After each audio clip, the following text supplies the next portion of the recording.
Fíjate tú para subirme yo. Y a veces hay como competencia en los músicos, en los maestros, en los sugieres, ¿verdad? Hay iglesias que se han convertido en auténticos circos, donde la gente va a ver un show, un espectáculo para ser entretenidos. Después además oran por ti. Claro, lógicamente como en cualquier circo, como en cualquier teatro, cine, siempre hay que pasar por la taquilla, ¿no? Para abonar la correspondiente cantidad de dinero. Y es muy difícil hoy en día encontrar una iglesia sana, cristocéntrica, donde el hombre no sea el centro de atención, sino que sea el invitado de honor siempre, el Señor Jesucristo. Y tenemos que luchar, si me permiten la expresión, con uñas y dientes, para que jamás en nuestras congregaciones el hombre desplace a la figura principal, que es la de nuestro Señor Jesucristo. Veo que hay muchos ministerios donde aparece el hombre por todas partes. Y el que tiene que aparecer por todas partes en nuestras conversaciones, en nuestras alabanzas, en todo cuanto hagamos, es el Señor. Y lamentablemente vemos que se ha convertido en algo normal para muchas congregaciones y ministerios, desplazar al Señor y utilizarlo para que Él se mueva como nosotros queremos que se mueva en el culto. Incluso algunos hasta le dicen al Señor lo que tiene que hacer en la iglesia, cuando debería ser todo lo contrario. Porque la pregunta es, ¿quién es el dueño de la obra? ¿Quién es la cabeza de la iglesia? ¿Quién es el jefe? ¿Quién es el que da las directrices, las órdenes? ¿Nosotros los hombres o nuestro Dios? Cosas que deberían ser normales para muchos creyentes hoy en día son objeto de sorpresa. Ay, hermano, la sana doctrina, la palabra de Dios. En todas las iglesias del mundo se debería de predicar la palabra de Dios. Y nada más que la palabra de Dios. Y Dios nos libre si escapamos de la palabra de Dios para comenzar a introducir en la iglesia métodos, sistemas que puede ser que funcionen, pero Dios no respalda métodos. Dios lo que respalda son hombres y mujeres que vivan en orden, que vivan en santidad, y que busquen hacer su voluntad y no la de ellos propios. Cuando Dios nos creó, dice la Biblia que nos creó con espíritu, alma y cuerpo. Y cada una de estas áreas tiene una función. Digamos que el cuerpo es como si fuera la botella que contiene algo que no se ve, algo que no se huele, algo que no pesa, algo que no se puede medir, pero es el alma y es el espíritu. El cuerpo es el recipiente, el estuche donde vive el alma. ¿Y el alma qué es? Es nefesh en hebreo. Es la vida. Cuando sale el alma del cuerpo de una persona, automáticamente muere. Porque el alma es lo que te da vida. Pero a la única criatura que aparte de cuerpo y vida o alma, le dio espíritu, fue al ser humano. Los ángeles, los serafines, los querubines, no tienen espíritu.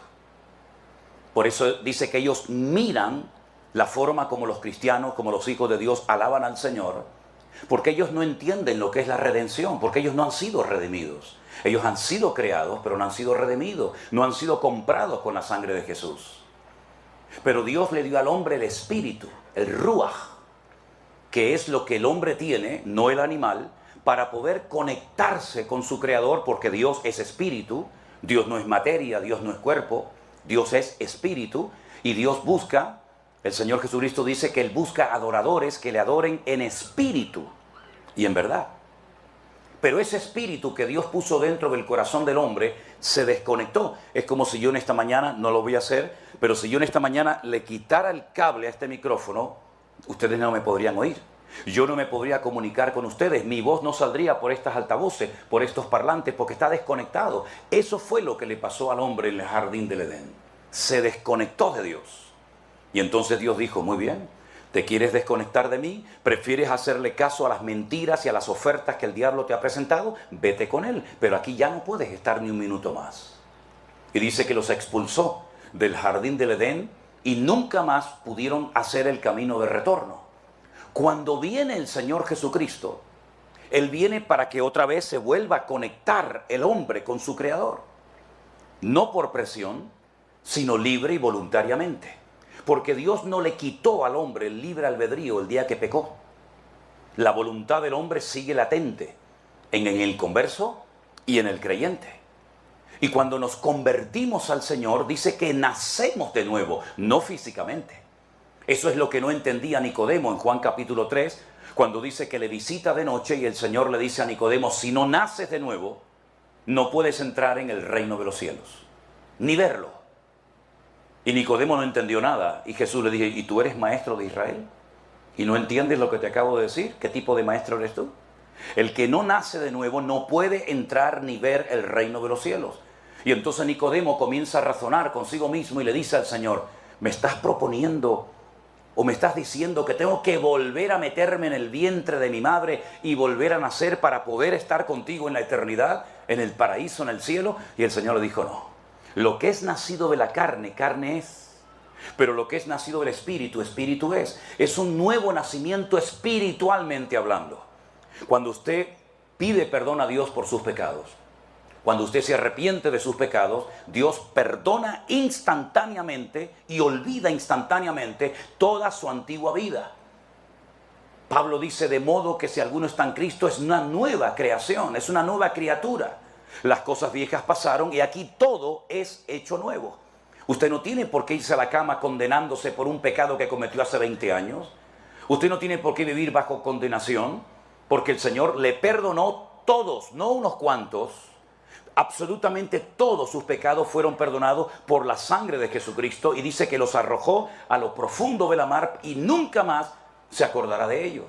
Y ahora usted comienza a hablar diferente, pensar diferente, comportarse de una forma distinta, porque ahora el Espíritu de Dios, que también se llama Ruach, pero se le añade la palabra Hakodes, el Espíritu Santo, entra dentro de su corazón y usted puede volver a tener comunión con Dios.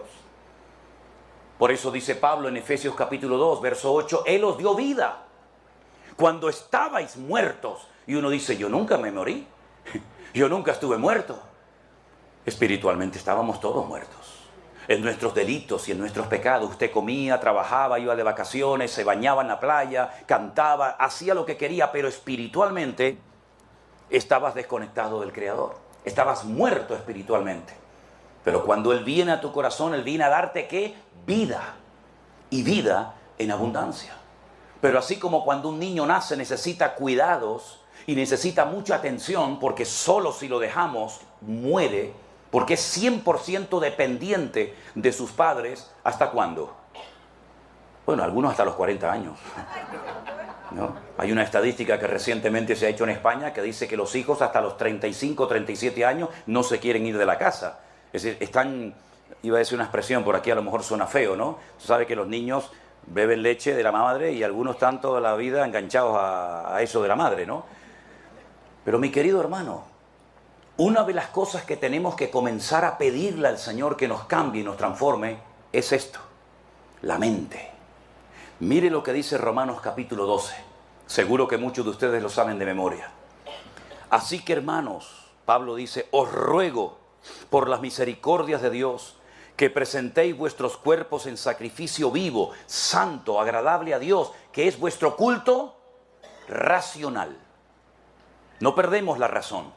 La iglesia no es una casa de locos donde se pierde el control y uno no sabe ni lo que está haciendo. No. Es un culto racional, ¿eh? No somos animales ni salvajes que de, ay hermano, que me tomó el espíritu y entonces no pude dejar de dar vuelta, o uno se puso por ahí a hacer la gallina y el otro ladrando como un perro y el otro vociferando como el león de la tribu de Judá. No, eso no es la casa del Señor, eso es un circo. Es un culto racional. Yo no pierdo en ningún momento mi raciocinio. Si yo quiero callar, callo, si me quiero poner de pie, me pongo de pie. Y Pablo dice que tenemos que presentar nuestros cuerpos como así los presentamos a la droga, a la prostitución, al sexo, a la brujería o a cualquier otra cosa o al alcohol. Ese mismo cuerpo, esos mismos miembros, ahora presénteselos al Señor. Con esto robábamos, ahora las levanto y alabo a Dios. Con esta lengua criticábamos e insultábamos a la gente, ahora glorificamos a Dios y amamos a nuestros hermanos, ¿verdad? Cada uno de los miembros de mi cuerpo presentados al Señor, pero hay algo más. Pablo dice, y no os conforméis, es decir, otra versión dice, no se adapten, no se amolden a este siglo, a esta sociedad, a este sistema, sino transformaos por medio de la renovación de vuestro entendimiento, es decir, cambiar la mente. Tengo que pensar diferente, tengo que actuar diferente. ¿Y cómo lo hago? Por medio de la renovación de mi entendimiento, para que pueda comprobar cuál es la buena voluntad de Dios, agradable y perfecta. Hay creyentes que han nacido de nuevo, pero se siguen comportando igual, siguen pensando igual. Y por eso están toda la vida diciendo: Señor, es que no sé qué hacer, no sé cuáles son mis dones, no sé cuál es mi rol en la iglesia. ¿Por qué? Porque no han renovado su mente. Y es nuestra responsabilidad personal de cada uno de nosotros pedirle al Señor que nos transforme la mente. La mente es la sala de máquinas, de aquí sale todo. No son los pies los que ordenan al cuerpo lo que tiene que hacer, es la mente, es la cabeza, la que manda las órdenes a los ojos, a los pulmones, al corazón, al hígado, a los riñones, a los pies, a todas partes de nuestro cuerpo. La mente es la que manda las órdenes. ¿Y cuántas veces no hemos renovado nuestra mente? Y por eso cuando nos insultan, actuamos igual que como lo hacíamos antes, porque no tenemos la mente renovada, porque no pensamos como Cristo pensaba, no reaccionamos como Cristo reaccionaba, no hablamos como Cristo hablaba, y entonces nos metemos en líos, nos metemos en problemas, tomamos decisiones equivocadas y luego nos enfadamos con Dios. Hice un negocio y perdí el dinero y me salió mal, claro, porque sigues pensando y tú sigues siendo el capitán del barco. Y tú sigues dirigiendo tu vida como te da la gana. Y en vez de consultarle al Señor, le informas: mañana me voy a comprar un carro nuevo, la próxima semana voy a pedir un crédito para comprarme una nueva casa, y estoy pensando en hacer un negocio y con lo que gane aquí lo invierto en mi país y me compro una casita allá para que cuando yo me jubile. Y seguimos nosotros planificando y organizando nuestra vida. Y encima, repito, luego algunos se enfadan cuando el negocio no te salió como tú pensabas. Transformaos por medio de la renovación de vuestro entendimiento. Y vas a vivir tu vida cristiana como antes eras, con precipitaciones, con enfados, con enojo, ¿verdad? Con desánimo, porque la sala de máquinas Dios no ha entrado y la ha limpiado. Dicen que había en Grecia, en la Grecia antigua, un hombre que enseñaba a la gente a hablar en público. Daba clases de oratoria y cobraba dinero. Ustedes quieren hablar en público, quieren utilizar sanas y sabias expresiones, vengan que yo les enseño. Y un día apareció por allí un muchacho que le dijo a este maestro, a este filósofo griego muy conocido, le dijo: yo quiero que usted me enseñe a hablar en público, a expresarme bien, quiero que me dé clases. Y este señor le dijo: muy bien, a ti te voy a cobrar el doble. Le digo: ¿por qué? Porque primeramente te voy a enseñar a que te calles. Y si logro enseñarte a que te calles y aprendas a oír, es cuando por fin podré comenzar a enseñarte a hablar. ¿Se han dado cuenta que muchas veces en una iglesia, si uno pide un minuto de silencio, es prácticamente imposible? Y más entre nosotros los latinos. Es prácticamente estar quietos un minuto, solamente un minuto, en la presencia del Señor. Si no es el instrumento, es el niño que llora, si no es el teléfono que suena, si no es uno que entra, uno que sale, siempre tenemos que estar haciendo ruido. Y Dios muchas veces se mueve en el terreno de la calma, de la quietud. Y estamos tan ocupados, tan activos, tanta actividad, que nos olvidamos a veces de estar quietos. ¿No dice la Biblia: estad quietos, dice el Señor, y conoced mis caminos? Porque vuestros pensamientos muchas veces no son mis pensamientos. Mis pensamientos son mucho más altos, más elevados, más profundos de lo que ustedes se imaginan. Ustedes siempre están en una dimensión, en un nivel inferior, y yo estoy por encima de todo eso.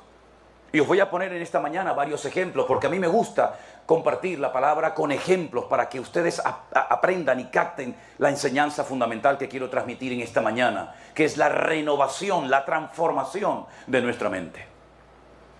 Hay una ciudad que actualmente en Israel se conoce como Banias. En los tiempos del Señor Jesucristo se conocía como Cesarea de Filipo. Está bien al norte, casi ya en frontera con Siria. En ese lugar dice la Biblia que el Señor Jesucristo se llevó a sus discípulos, ¿verdad? Y allí Él les dijo: ¿qué opina, qué cree, qué habla la gente acerca de mí? Y unos discípulos dijeron: Señor, algunos piensan que tú eres Juan el Bautista, que ha resucitado de los muertos. ¿Ah, sí? ¿Eso dicen de mí por ahí? ¿Y qué más?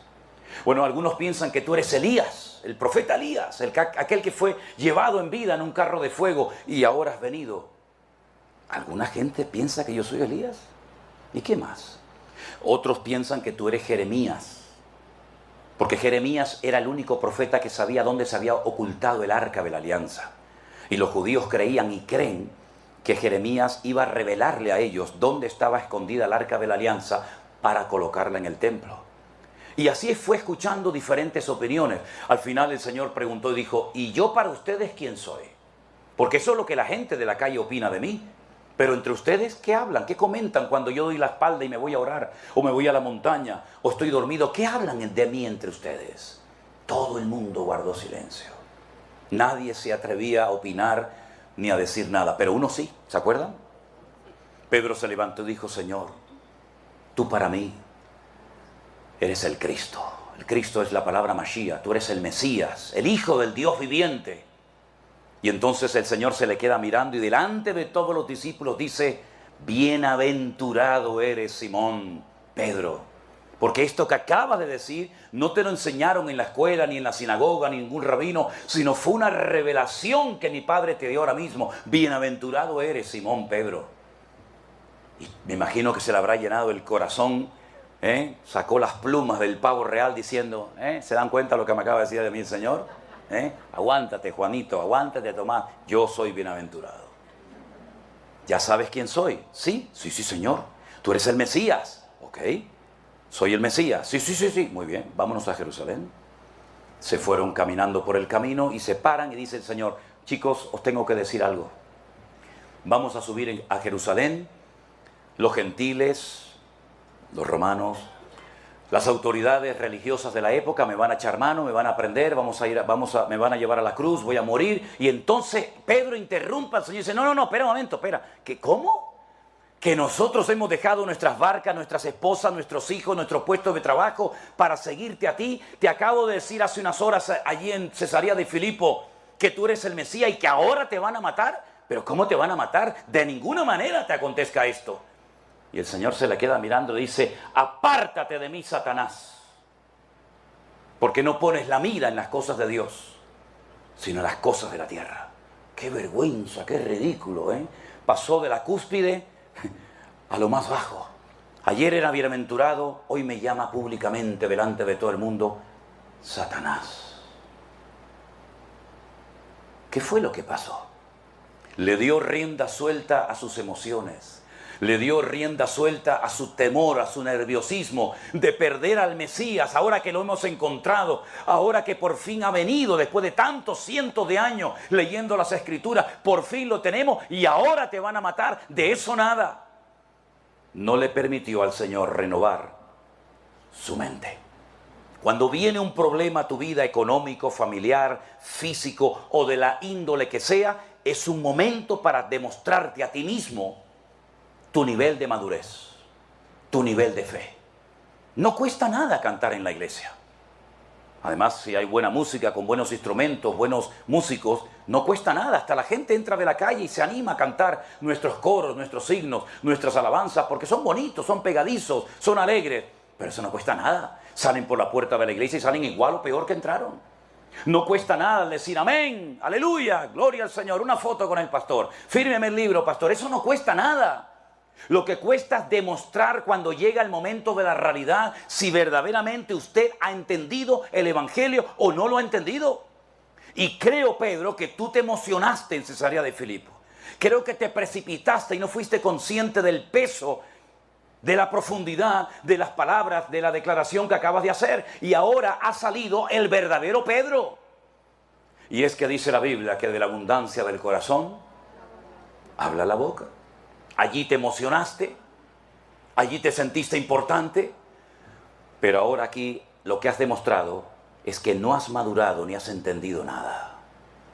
Y queridos hermanos, no es el único caso en la Biblia de creyentes que llevaban años en los caminos del Señor y no habían aprendido, no habían crecido, no habían madurado, no se habían desarrollado como creyentes. Miren, por ejemplo, la carta de Pablo a los Corintios, que les dice, niños, carnales, que no les puedo dar carne, cosas profundas, sino todavía tengo que andar con ese cuidadito de que no se ofenda la hermana, el hermano, la familia, aquella. Les tengo que dar lechita como a los niños pequeños.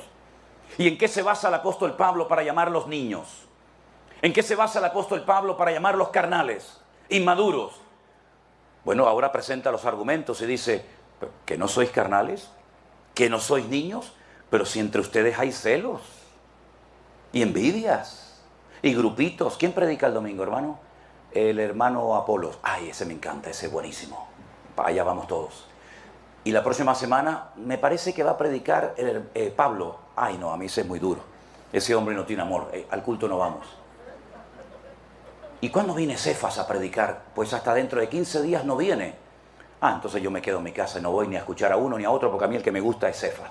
Y Pablo se irrita, Pablo se enoja y dice, pero ¿qué estáis haciendo, hermanos? ¿Pero quién soy yo? ¿Qué es Apolos? Yo planté la obra, yo fui el perito arquitecto, yo vine, les enseñé la palabra, luego me tuve que marchar después de un año, Apolos vino, él regó la semilla, pero ¿qué es él? ¿Qué soy yo? No somos más que siervos de Dios, servidores del Señor, pero el que da el crecimiento y la madurez a la obra es el Señor, no es el hombre. Y esa es la forma como ellos demostraban que eran niños. ¿Y cuántos niños hay hoy en día en nuestras iglesias? ¿Ustedes creen que son los únicos que se van a la clase, a la escuela dominical?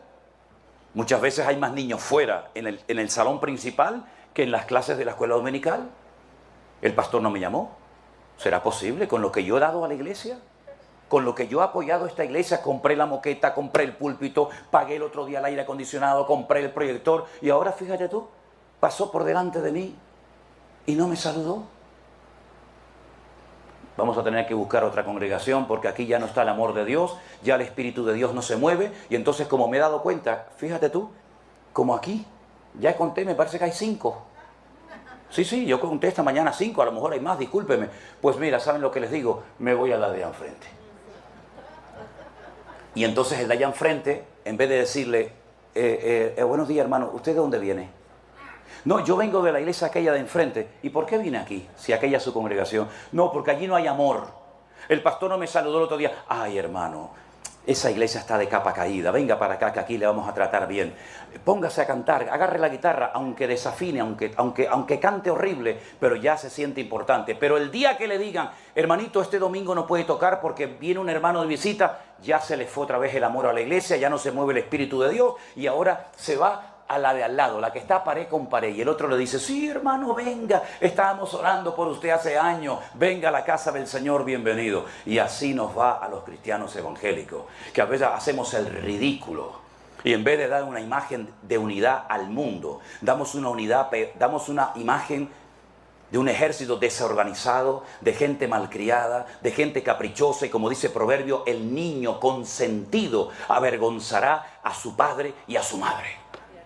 Y esa es la cruda realidad nuestra, queridos hermanos. Y hasta que no cambiemos la mentalidad aquí arriba, vamos a seguir teniendo problemas. Da igual quien predique, da igual si es esta iglesia o la de enfrente o la de 20 kilómetros más allá. Hasta que no cambiemos nosotros, siempre vamos a estar echándole la culpa al diablo, al pastor, al gobierno, al frío, al calor, al gobierno, al otro. Hermanos, vamos a mirarnos a nosotros mismos y a darnos cuenta de que a veces los culpables de nuestra falta de crecimiento no es un factor externo, ajeno a nosotros, sino somos nosotros mismos los culpables de no haber madurado en los caminos del Señor.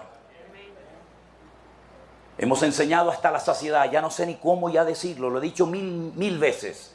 Si usted no quiere sentirse ofendido en su congregación, primero no mire al hombre. No mire a la persona.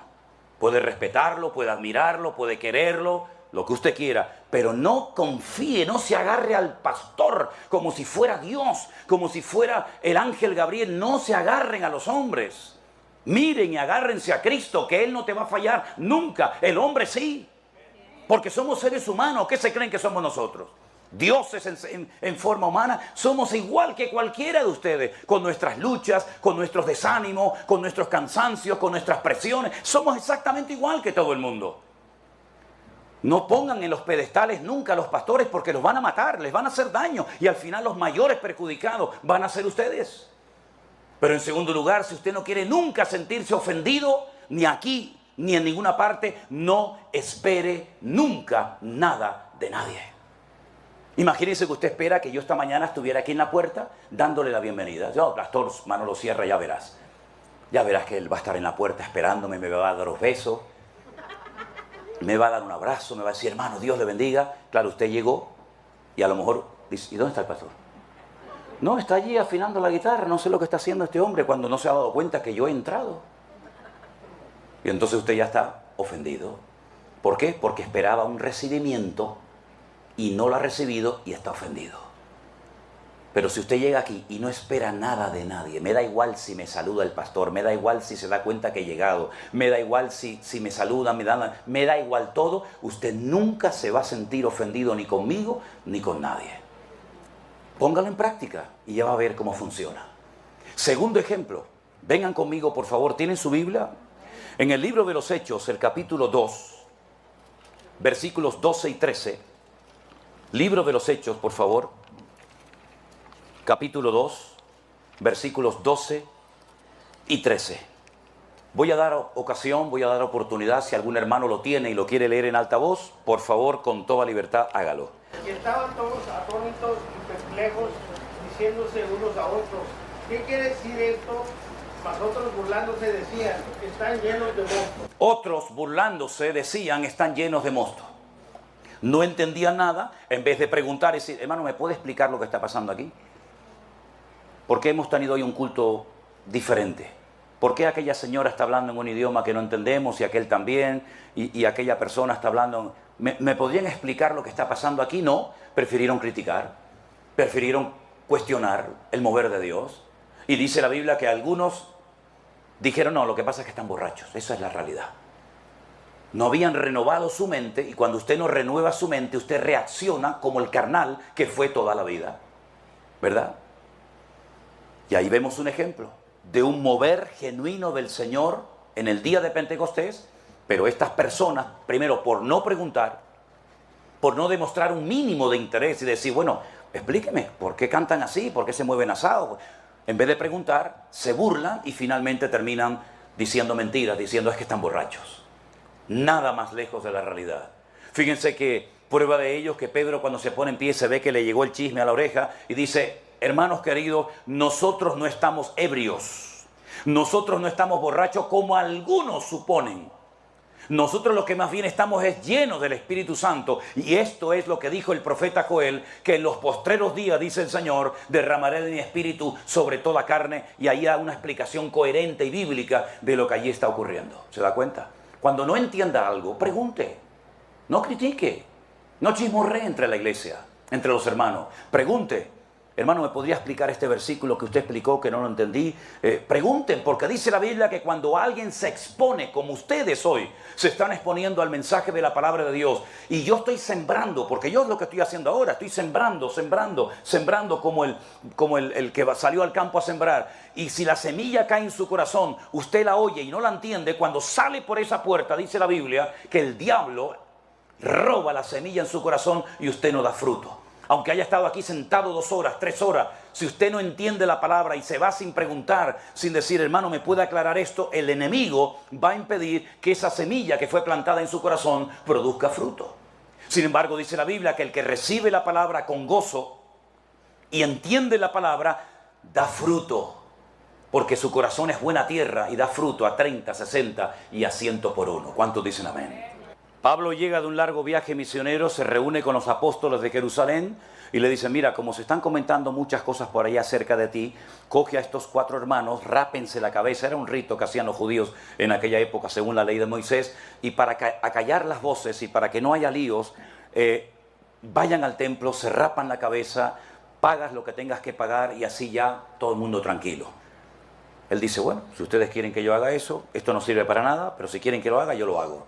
Llega al templo y lo ve y lo ven que va acompañado por hermanos que no son judíos, que no entraron al templo, no entraron al templo, pero la multitud, algunos, pensaron que Pablo estaba faltándole el respeto al templo, profanando el templo, metiendo a extranjeros, que no se podía hacer, metiendo a extranjeros en aquel momento en la casa de Dios. Y se armó un revuelo, hermano, se armó un lío en la ciudad que no lo mataron de milagro.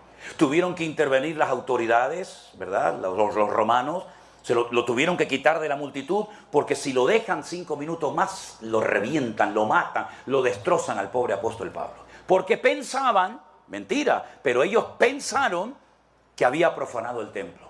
Cuando le damos lugar a malos pensamientos, las consecuencias son terribles.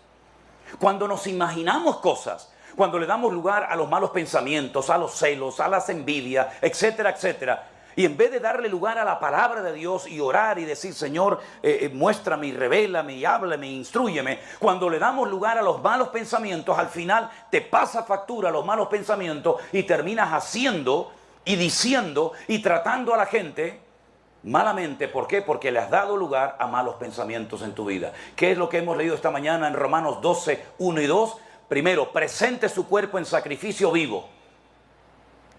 Y en segundo lugar, transfórmese por medio de la renovación de vuestro entendimiento para que usted pueda comprobar cuál es la santa, buena y agradable voluntad de Dios para su vida. ¿Cuántos dicen amén? Amén. Y el último ejemplo. Llegan del cautiverio en Babilonia. 70 años estuvieron cautivos en Babilonia. ¿Conocen la historia? ¿Sí? El pueblo de Israel entra en la tierra prometida. 12 tribus, 12 familias. Con el paso del tiempo el país se divide en dos, norte y sur.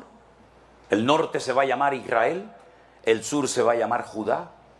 Una guerra civil, el norte contra el sur, terrible.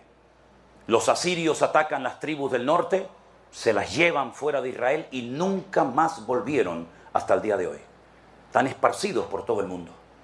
Las tribus del sur, en vez de aprender la lección de los hermanos del norte y en vez de obedecer al Señor y en vez de acatar la palabra y obedecer los mensajes de Jeremías, siguen con la idolatría, siguen con la desobediencia, siguen con el relajo, siguen con el desorden y finalmente Nabucodonosor, rey de Babilonia, ataca la ciudad y se los lleva a miles cautivos a Babilonia y otros por supuesto murieron en Jerusalén.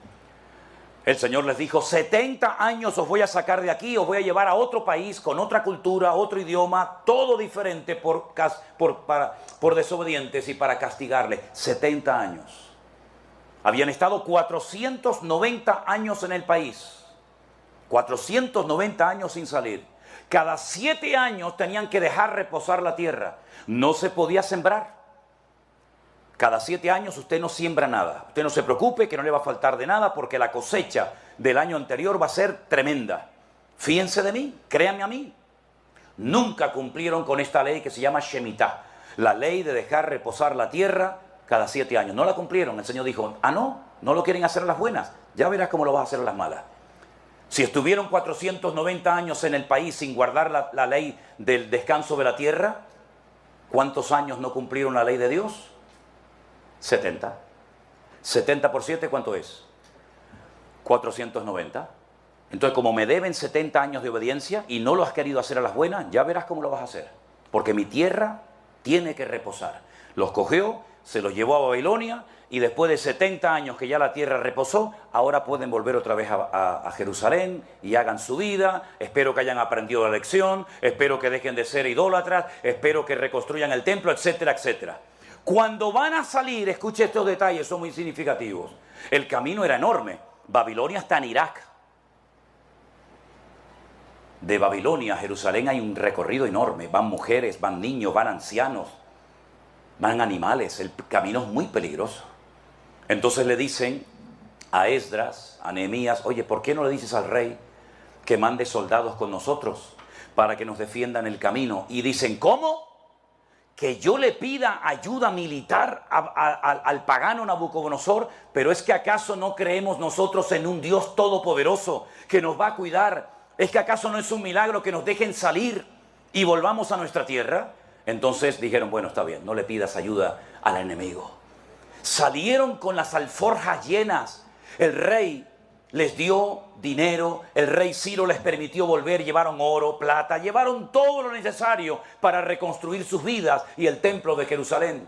Llegan a Jerusalén, escuchen bien, llegan a Jerusalén y cogen todo ese dinero que tenían para levantar la casa de Dios y ¿qué es lo que hicieron?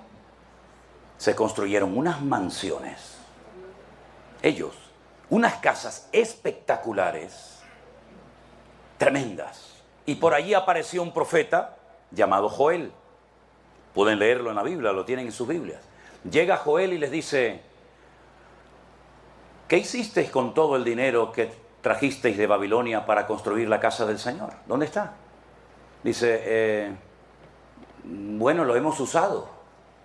¿Lo hemos usado para qué? Para construir nuestras casas. Ah, para construir vuestras casas. ¿Y por qué no habéis construido la casa de Dios, el templo? Dice, porque aún no es el tiempo. Léanlo en la Biblia. Aún no es el tiempo. Ah, que no es el tiempo. Qué curioso. No es el tiempo de comenzar a trabajar en la obra de Dios, pero sí es el tiempo para trabajar en tu negocio. Nunca tienes tiempo para las cosas de Dios, pero para ti siempre tienes tiempo, y si no lo buscas. ¿No se han dado cuenta de que hace tiempo que no llueve? Les decía el profeta Joel a ellos. ¿No se han dado cuenta ustedes, los agricultores, que van al campo, siembran un montón el campo y a la hora de la cosecha no recogen prácticamente nada? ¿No se han dado cuenta de que el país económicamente no levanta cabeza? ¿No se han dado cuenta de que cuando cobras el sueldo, la paga semanal, mensual o quincenal o como sea, aún no la has cobrado, aún no la has metido en el bolsillo y ya como que se ha ido? ¿No te das cuenta que aunque trabajes y trabajes, nunca te llenas y nunca logras pagar todas tus deudas? Y le dijeron, es verdad, es verdad. Las cosechas son un desastre, no llueve, el dinero nunca nos alcanza. ¿Por qué será? Y ahora Joel le dice, porque os habéis olvidado de vuestro Dios. Porque estáis exactamente igual o peor que hace 70 años. No habéis aprendido nada. Y yo la carga que tengo en mi corazón es la siguiente. Hace 2 años, por primera vez en la historia de la humanidad, Dios permitió que a millones y a millones de seres humanos, por supuesto incluidos nosotros los cristianos, nos encerraran dentro de nuestras casas. Yo no sé cómo fue aquí en Estados Unidos, pero sí sé cómo fue en España. Vivíamos dentro de la iglesia en aquel tiempo. Y durante 2 meses largos teníamos que predicar, hacíamos los cultos exactamente igual, los jueves y los domingos. Pero ¿a quién le predicábamos? ¿A quién? No sé cuántos de ustedes, si alguien aquí vio aquellos cultos de marzo del 2020, no sé si los vieron. ¿A quién predicaba yo, hermano? A sillas vacías. Pero nunca dejamos de confiar en el Señor. Dios proveyó todas nuestras necesidades y más de lo que nos podíamos haber imaginado en la vida. Y fuimos fieles en lo poco, y el que es fiel en lo poco, Dios le da en el futuro cosas que ni su imaginación se podía haber imaginado. Pero esta gente tiene dinero, tenían recursos, fundieron, gastaron todo el dinero en sus casas, en su vida privada y particular, y se olvidaron de que los recursos que Dios puso en sus manos no eran para ellos, sino eran administradores para poder construir el templo. Y entonces Joel les dice, si quieren que vuelva a llover, si quieren que este país sea un vergel y no un desierto como es, si quieren estar satisfechos, irse a la cama tranquilos, sin tenerle miedo a nada ni a nadie, déjense de cuentos, váyanse al monte, comiencen a cortar madera y pónganse a edificar la casa del Señor. Busquen, en otras palabras, al Señor, pónganlo en primer lugar en su vida y van a ver cómo el país cambia y cómo la economía cambia y cómo vuestros hijos son hijos sanos y los animales no se mueren en el campo. Así que adelante, depende de ustedes. ¿Qué estamos hablando esta mañana? Cambiar la forma de pensar. Es que no es el tiempo. Y ese pensamiento equivocado, esa mentira, los atrapó de tal manera que ellos estaban sinceramente equivocados, creyendo que no era el tiempo de construir la casa del Señor. Un altísimo porcentaje de creyentes hoy en día, ¿qué es lo que está pensando todo el día? ¿Cómo pago las facturas? ¿Cómo pago la renta? ¿Cómo pago esto? ¿Cómo pago lo otro? Y muchos no han aprendido nada. El Señor nos metió 2 meses en la casa para que aquellos que decían, no tengo tiempo para orar, no tienes tiempo para orar, ya vas a ver cómo te va a sobrar el tiempo.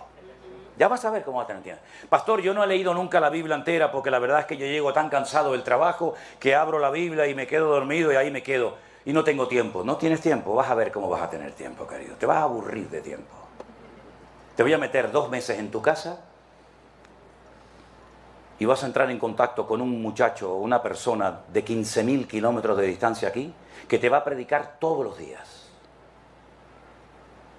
Y vas a tener un programa donde vas a tener la oportunidad de hacer preguntas a un pastor para que te las responda. Y nos estuvo 2 meses dentro de la casa hablándonos y hablándonos y hablando. Los que aprovecharon la oportunidad y aprendieron, el Señor les cambió la vida. Pero el que no quiso aprender, ni con 6 meses, ni con 20 años de confinamiento van a aprender. Porque hay un refrán, hay una expresión en Israel que dice: al avispado, al listo, al sabio, con una mirada, lo entiende todo.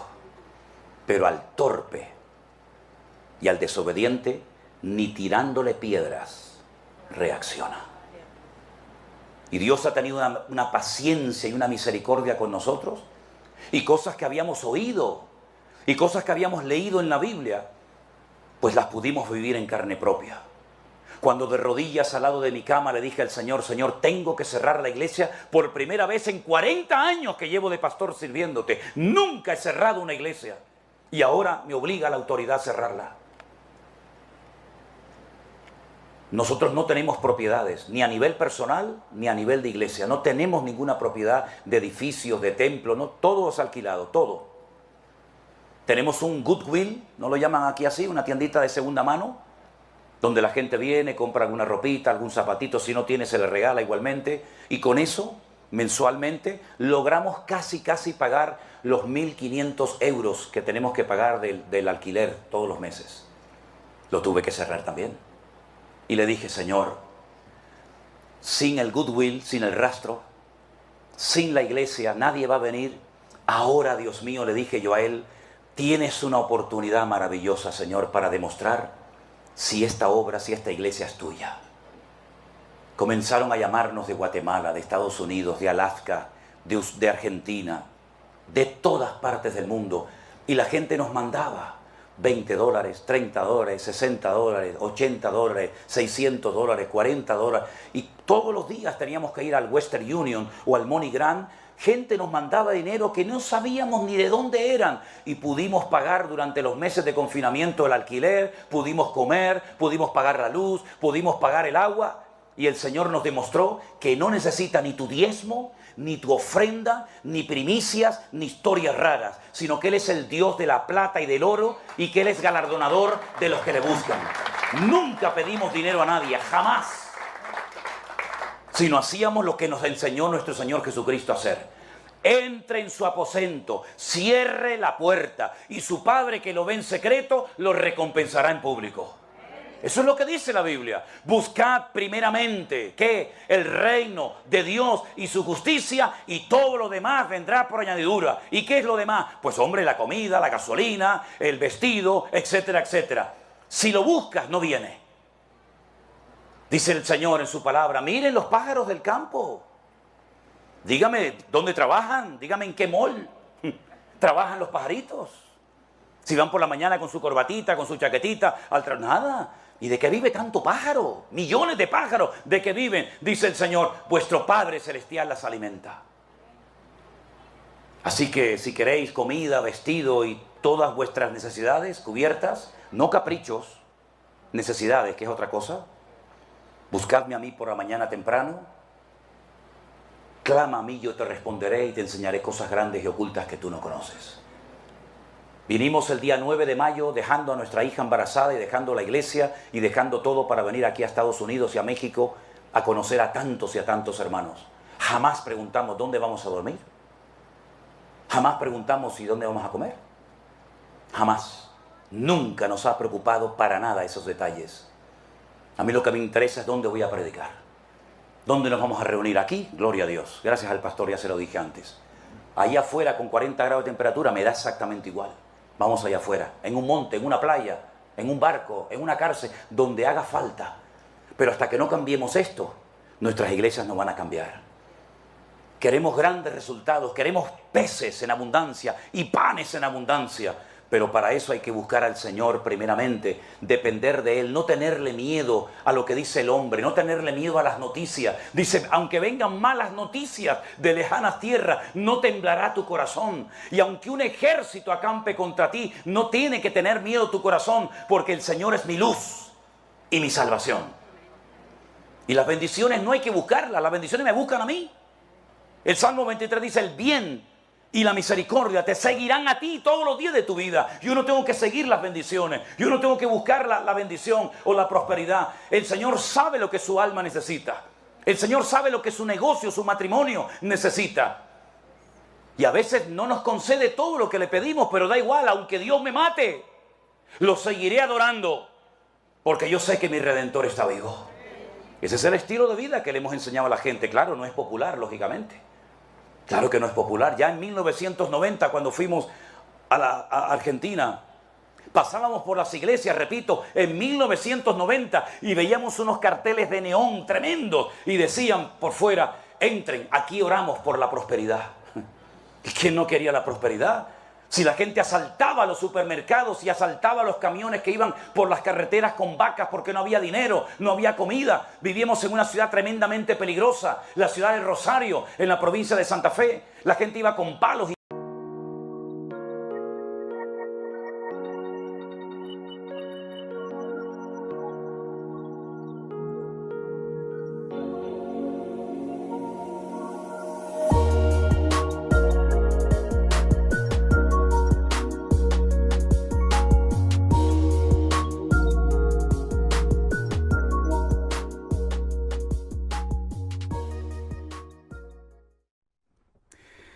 Muy buenas tardes, mis queridos hermanos y amigos. Que el Señor les bendiga muy ricamente. Hemos hecho un alto en el camino para poder estar con ustedes en directo, ya que el lunes me fue totalmente imposible. Pero gracias al Señor, aquí estoy con todos ustedes. 7 en punto de la tarde aquí en España, en la península, 6 de la tarde en las Islas Canarias, y ahora es el momento para que ustedes puedan comprobar qué hora es en su respectivo país. Este programa, El Pastor Online, que ustedes conocen perfectamente y que consiste en dar respuesta a las preguntas que recibimos por parte de ustedes prácticamente a diario, generalmente lo hago los lunes, pero como saben ustedes, estamos en nuestro primer viaje misionero. Ya llevamos cientos, miles de kilómetros realizados. El Señor ha sido tremendamente bueno con nosotros, nos ha cuidado en la carretera, nos ha protegido, nos ha dado el privilegio de conocer personalmente a tantos y a tantos hermanos que en este último año se han convertido al Señor. Hemos tenido la oportunidad también de llevar a otras personas a los pies de Cristo para que lo reciban en sus corazones como su Señor y Salvador personal.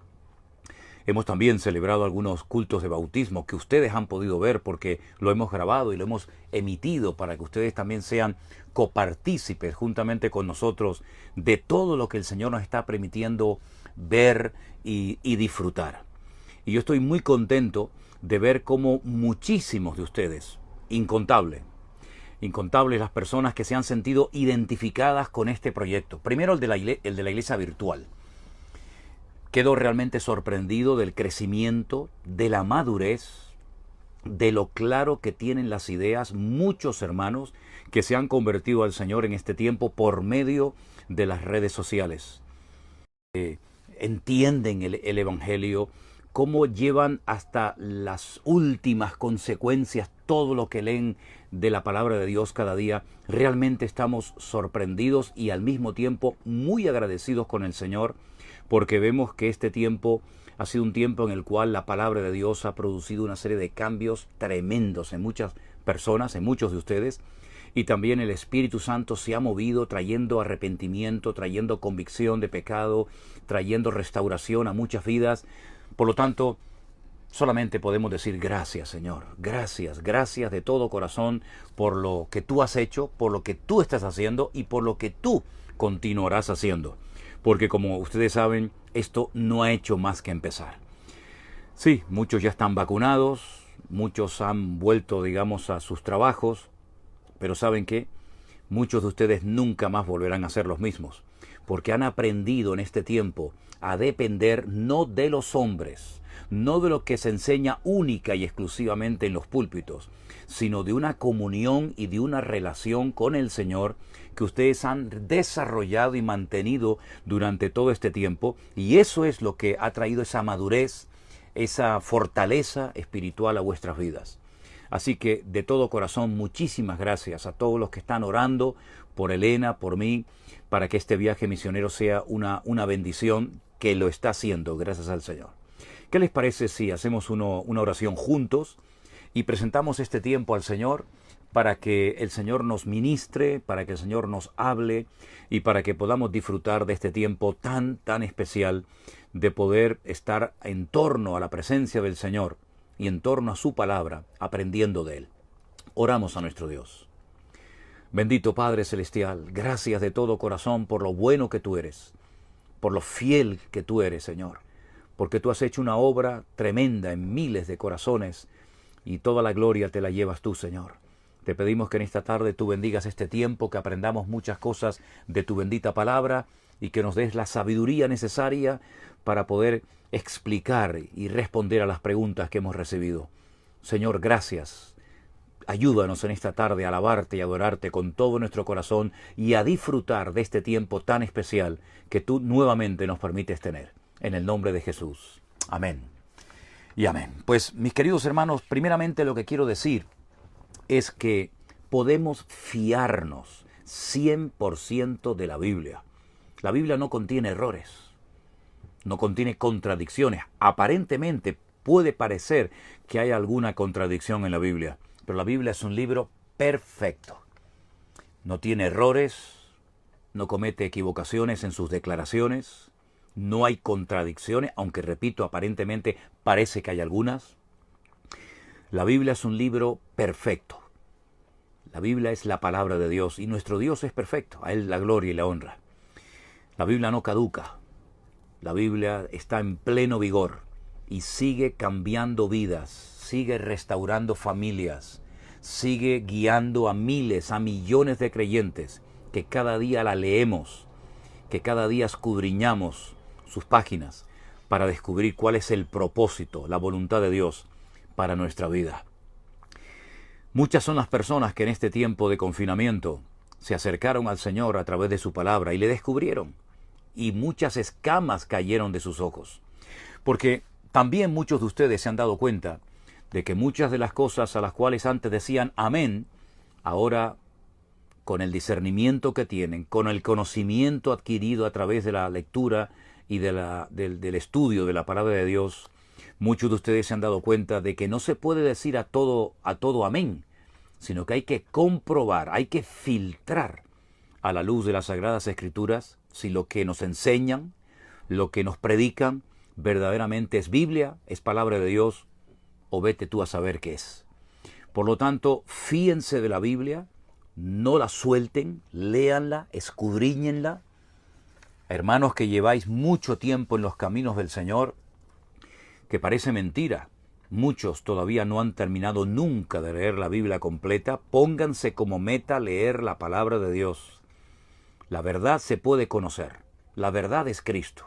Y todo lo que necesitamos saber hoy en día para poder vivir vidas cristianas victoriosas y bendecidas con el aval y el respaldo del Señor está en la palabra de Dios.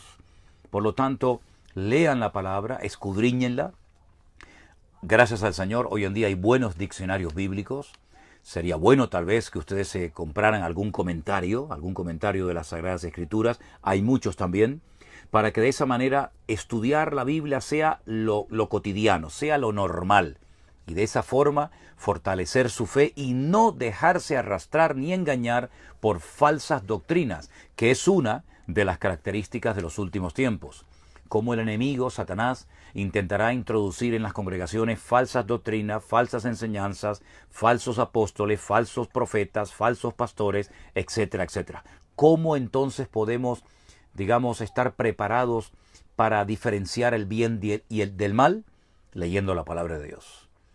Orando, pidiéndole al Señor sabiduría y discernimiento, el Señor siempre nos ayudará y nos va a advertir y nos va a guiar por el buen camino, porque esa es la voluntad del Señor, que ninguno de sus hijos sea engañado, que ninguno de nosotros caiga en el error de falsas enseñanzas, perdiendo el tiempo, invirtiendo sus dones y talentos y recursos, incluso económicos, en lugares equivocados en los cuales no debes de estar ni un solo minuto de tu vida, Por lo tanto, nos ceñimos 100% a las Sagradas Escrituras, porque ellas son las que hablan de nuestro Señor Jesucristo, de la verdad, y la verdad, gloria a Dios, nos hará libres. Hay una hermana que dice, a mí me gustaría hablarle a mis amistades, me gustaría hablarle a mis conocidos del Señor, nuestra hermana Elena. Dice, pero no sé por dónde empezar. Bueno, yo creo que algo que le podría ayudar mucho a usted a la hora de empezar, de iniciar una conversación con amigos, con familiares, con compañeros de trabajo, con familiares, etcétera, sería comenzar a contarles qué es lo que el Señor ha hecho en su vida. Es decir, cuéntele su testimonio. Cuéntele cómo el Señor ha cambiado su vida y tal vez le ha sanado, le ha quitado su desánimo, su tristeza, sus nervios, su depresión. Cómo el Señor ha traído paz a su corazón. Y por ahí puede comenzar una conversación diciéndoles que no ha sido ningún hombre, ninguna denominación, ninguna iglesia, ningún pastor el que ha comenzado a hacer esos cambios maravillosos en su vida, sino ha sido el Señor y su palabra la que le está cambiando y le está ayudando. Después surgirán preguntas, lógicamente, y lógicamente tendrá que estudiar y buscar en las Sagradas Escrituras la respuesta. Pero muchas veces la mejor manera de romper el hielo, si me permiten la expresión, y de comenzar una conversación con una persona nueva, es contándole tu testimonio. Mira, quiero contarte que hace algún tiempo tuve una experiencia con Dios. Yo era así, así, así, y le pedí un día al Señor que me ayudara. Él perdonó mis pecados, ahora tengo paz, ahora puedo dormir bien. El Señor ha cambiado mi vida completamente, ahora no tengo esa preocupación por las cosas materiales que a lo mejor antes tenía, etcétera, etcétera. Y contando su testimonio, puede ser que muchas personas tengan el interés en decirle, bueno, ¿y cómo lo hiciste? ¿Cómo fue? ¿Qué te pasó? Y ahí tiene usted la oportunidad para hablar del Rey de Reyes y Señor de los Señores, de nuestro Señor Jesucristo. Porque evangelizamos hablando de Él. Nosotros no hacemos propaganda de una iglesia. Nosotros no somos, representantes de una congregación. Nosotros somos embajadores de Cristo, como dice la misma palabra de Dios. Y tenemos que hablar de Él, de cómo murió por nosotros, de cómo resucitó al tercer día, de que Él volverá nuevamente. Todas esas cosas que para nosotros son ciertas y forman, la base y el fundamento de nuestra fe, muchas personas no entienden nada de esto. Así es que tenga paciencia, evangelizar es un arte, pídale mucha sabiduría al Señor, pero estoy seguro que si usted quiere hablar del Señor, el Señor le dará la sabiduría necesaria. Y hay una promesa del Señor que dice en Lucas 12:12, el Espíritu Santo os recordará en la misma hora lo que debéis decir. Ore al Señor para que cada vez que le hable a un amigo, a un vecino, a un familiar, a un compañero de trabajo, el Señor le inspire y le ilumine para que usted pueda ser un canal de bendición y llevar a muchas personas a los pies de Cristo, que es la experiencia más bonita y maravillosa que puede tener una persona en esta vida. El desconocimiento de la palabra de Dios ha sido lamentablemente la puerta abierta por la cual Satanás se ha metido en muchas congregaciones y en muchas vidas. Por lo tanto, ¿por dónde empezar? Por la lectura, por el estudio de la palabra de Dios. Acostúmbrese a leer todos los días la Biblia. Acostúmbrese a buscar tal vez en un diccionario esa palabra que no entiende. Pregunte, aproveche este tiempo, este espacio que lo hemos llamado el Pastor Online, que ya llevamos más de un año emitiéndolo, para ayudar a responder adecuadamente a esas personas que nos hacen preguntas o a cosas que usted ha leído y que no entiende de las Sagradas Escrituras. Hay una hermana, nuestra hermana María Cecilia, que nos pregunta acerca de los hijos del rey Saúl. Sin lugar a dudas, el rey Saúl tuvo muchos hijos. Y los que murieron con él eran los que estaban enrolados en su ejército, ¿verdad? Otros seguramente no murieron en esa ocasión, pero la Biblia sí nos habla de los hijos que murieron en el monte Gilboa, el día que Saúl perdió la vida, el día que Saúl se quitó la vida, mejor dicho. El juguete roto, como yo lo llamo. Saúl fue un juguete roto que duró poco tiempo y que llevó el país a la ruina espiritualmente, económicamente. Al no ser un hombre espiritual, llevó al país por el mal camino y gracias al Señor que después el rey David logró elevar la espiritualidad, la vida, la consagración del pueblo hacia el Señor, porque ahí está la clave. La clave, si me permiten, entre comillas, del éxito. Es una palabra que no me gusta mucho utilizar, pero aquí se trata de que nos entendamos. La clave del éxito está en buscar a Dios, en ponerlo en primer lugar en nuestra vida, en no dejar que lo material nos absorba, nos atrape de tal manera que nos olvidemos que nuestro pastor es el Señor y que si confiamos en Él, Él se encargará de cuidar nuestra vida y de suplir hasta la más mínima necesidad que podamos tener. Así es que no hagamos experimentos, no pensemos que somos nosotros los que tenemos que abrirnos camino en la vida, sino busquemos primeramente el reino de Dios y su justicia, y todas las demás cosas nos vendrán por añadidura. Nuestra hermana Alma, creo que se llama, pregunta si el ángel Gabriel, que se le apareció a Daniel en el Antiguo Testamento, y a Zacarías, el padre de Juan el Bautista, y a María, la madre del Señor Jesucristo, es el mismo. Sí, es el mismo, solamente hay un ángel Gabriel en toda la Biblia, no hay ángel Gabriel 1, ángel Gabriel 2, hay uno solo. Y efectivamente la Biblia dice que él se apareció en Babilonia al profeta Daniel.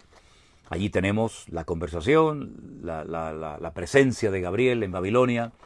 También se apareció, ¿verdad?, en el Nuevo Testamento, y todo lo relacionado con ese ángel mensajero de parte del Señor lo tenemos gracias al Señor en su palabra, en la palabra de Dios. Hay un hermano de Costa Rica, nuestro hermano Ángel, que me pide si le puedo explicar Primera de Timoteo, capítulo 6, el versículo 15. Bueno, dice así la palabra de Dios: la cual a su tiempo mostrará el Rey bienaventurado y solo soberano, Rey de reyes y Señor de los señores. Yo siempre digo que es muy bueno leer el contexto para que sepamos de qué está hablando el autor, en este caso Pablo. Si me permiten, arrancamos desde el versículo 11. Busquen su Biblia, Primera de Timoteo, capítulo 6, versículo 11. La palabra de Dios dice así: mas tú, oh hombre de Dios, huye de estas cosas, sigue la justicia, la piedad, la fe, el amor, la paciencia, la mansedumbre, pelea la buena batalla de la fe, echa mano de la vida eterna, a la cual asimismo fuiste llamado, habiendo hecho la buena profesión delante de muchos testigos, temando delante de Dios que da vida a todas las cosas, y de Jesucristo, que dio testimonio de la buena profesión delante de Poncio Pilato, que guardes el mandamiento sin mácula, sin ningún tipo de mancha, ni reprensión, hasta la aparición de nuestro Señor Jesucristo, la cual a su tiempo mostrará el bienaventurado y solo soberano, Rey de reyes y Señor de los señores. El apóstol Pablo le está dando consejos sabios al joven pastor Timoteo, que se había quedado al frente de la iglesia de Éfeso después de haberla pastoreado casi 2 años el apóstol Pablo, y él escribe 2 cartas. Esto es lo que se llama las epístolas pastorales, que son Primera de Timoteo, Segunda de Timoteo y la carta de Pablo a Tito, que era el pastor de la isla de Creta. En esas cartas, en esas epístolas, Pablo le da muchos consejos prácticos a estos jóvenes pastores para que sepan cómo desenvolverse y cómo tratar a la gente y cómo predicar y cómo enseñar, etcétera, etcétera.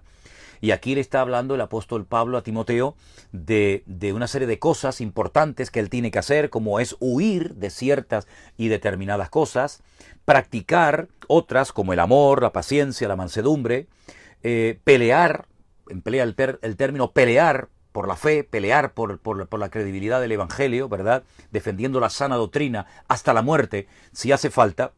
Y hace también referencia el apóstol Pablo aquí a la venida del Señor, la cual la venida del Señor, pues a su tiempo la mostrará el Señor.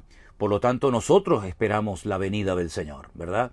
No es una mala traducción, ni hay un problema ahí con el artículo, ¿verdad?, o con la preposición, ni mucho menos, sino que viene desarrollando un tema, viene desarrollando digamos, una línea de pensamiento, dándole instrucciones y mandamientos, y una de las cosas que dice que a su tiempo, cuando el Señor lo crea oportuno, el Señor vendrá y se mostrará con toda su gloria, con todo su esplendor, es la bendita esperanza del creyente. Nosotros esperamos, anhelamos la venida del Señor, y dicho sea de paso, cada vez queda menos para ese acontecimiento glorioso que estamos esperando los cristianos desde hace ya 2000 años, la venida de nuestro Señor Jesucristo. Pero Él, como dice la Escritura, no retarda su promesa, según algunos la tienen por tardanza, sino que es paciente para con todos, no queriendo que ninguno perezca, sino que todos procedan al arrepentimiento.